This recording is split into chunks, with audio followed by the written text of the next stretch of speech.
নমস্কার, মিটস কিচেনে সবাইকে স্বাগত। আজ সন্ধ্যায় আমি চিকেন পকোড়া করে দেখাবো। চিকেনটাকে একটু ম্যারিনেট করে রেখেছিলাম। কর্নফ্লাওয়ার, আদা বাটা, রসুন বাটা, ভিনিগার দিয়ে, নুন দিয়ে একটু ম্যারিনেট করে রেখেছিলাম। তারপরে দিয়েছি পেঁয়াজ কুচো, কাঁচা লঙ্কা কুচো, রসুন কুচো আর আদা কুচো। এটা মাখবো, মেখে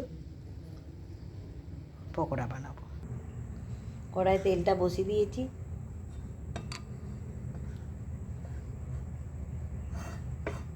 তেলটা গরম হবে আর আমি পকোড়াগুলো ভাজি।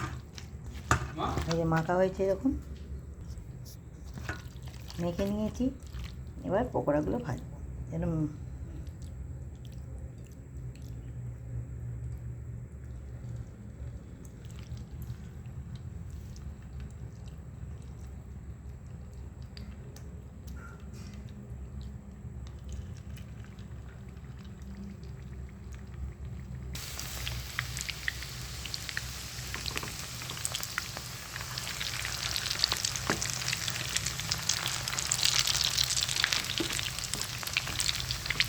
চিকেন পকোড়াগুলো মুচমুচে সন্ধ্যেবেলার জন্য সবাইরই ভালো লাগবে।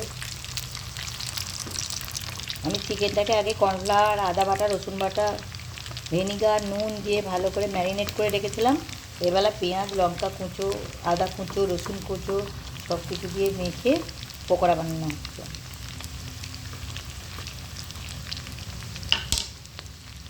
Chicken pakora ready.